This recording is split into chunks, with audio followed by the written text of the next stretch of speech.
What is good, you guys? Thank you so much for joining me today. I'm gonna be covering a little bit of my thoughts on a very hot topic right now all over YouTube. And yes, that was 100% a pun intended. It is the EOS R5, and it seems like anytime you type in EOS R5 on YouTube, all you're getting is simply like overheating, and the focus has went away from the camera being actually a really solid camera to simply just an overheating issue. And I want to share my thoughts on why I'm about to order the EOS R5 literally after filming this video, and why I think it's going to work best for my workflow out of all the cameras that are on the market right now. And first off, I want to cover the EOS R5 overheating issues. And yes, I don't want to sugarcoat it. That is very much a bummer. It sucks that some of the more hyped up specs that we were hearing about before the release, like the 8K RAW, the full frame 8K RAW, the full frame 4K 120 with autofocus simultaneously, like those are amazing specs that we were told about, and that was part of the hype. But then to realize like that's leading to overheating issues, and those recording formats do have a limit to them, it kind of sucks. But on the other hand, I also do want to say is that if you're shooting 8K RAW for 20 minutes, 25 minutes straight until the camera overheats, you need about like a 512 gigabyte CF express card. And that's like $500 or $600 of just one memory card being blown away like in 20 minutes. Let alone like how are you going to be able to edit and pull off the computing power to be able to edit that? So obviously the 8K RAW for a good chunk of us, and especially me, knowing what I'm shooting, knowing the projects that I work on, is actually not going to be practical. If I do take out the 8K RAW, it's probably gonna be for maybe just like 10 seconds, 20-second bursts of a couple B-roll footages here and there, just to get maybe a little bit of sharpness, the ability to punch in a little bit more. But otherwise, 8K RAW is pretty much impractical for me, especially when I know that it's gonna hinder my workflow in post. And this is all just based on knowing my shooting style, knowing my workflow. Is I have not ever shot over the last 3-4 years that I've had 120 frames camera.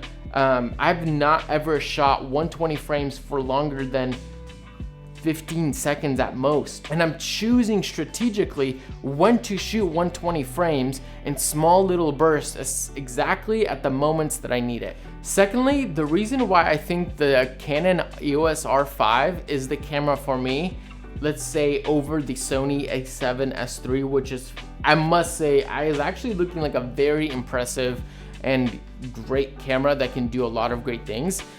The reason why I think the EOS R5 is the camera for me is simply because I need a really good photo camera. So not only is a big chunk of my work doing video production and videos for clients, weddings, whatever it is, but I'm also doing a lot of photography. I do a lot of outdoor landscape photography. I do a lot of social media management and content creation for different brands and companies. My roasting company that I manage the social media for, I'm also taking maybe like 95% of the photos on there. So I actually need a really good photo camera. And from what I've seen from the other reviews and the promising 45 megapixel sensor, is it seems like it's actually going to be a really stellar photo camera that's going to be able to do quite a bit for photographers and for people like me.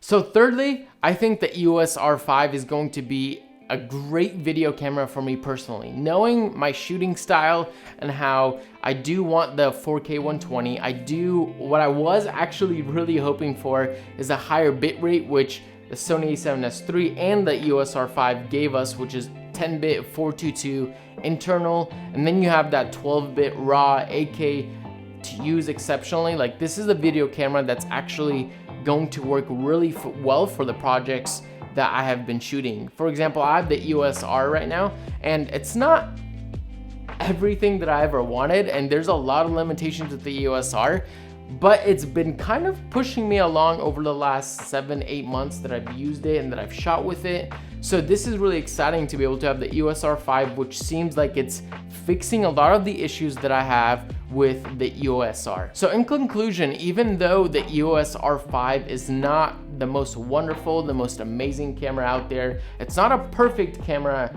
but at the same time, the question you need to ask yourself, and the question that I asked myself was, how does this camera fit your workflow?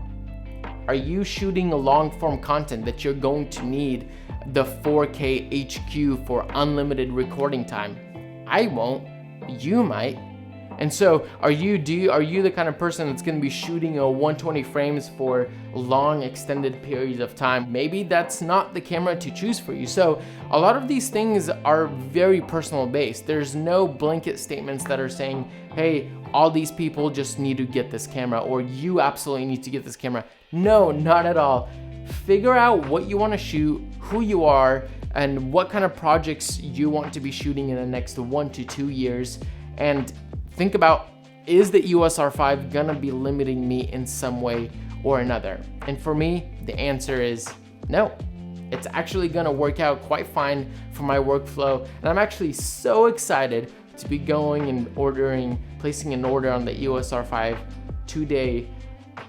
Just the most unfortunate thing is, word on the street is it's gonna be like another 2-3 months until I get it, which kind of sucks. That's kind of my 2 cents on this topic. I'm excited to be ordering the EOS R5. Thank you so much for watching. If you guys want to stay tuned for more videos, whether that's coffee videos, video videos, camera videos, B-roll videos, whatever it is, stay tuned. I'd love for you guys to hit that subscribe button. Send it in the comment section below whether or not you think I'm making a mistake ordering the EOS R5. Otherwise, thank you guys so much for watching, and we'll see you guys in the next one. Peace.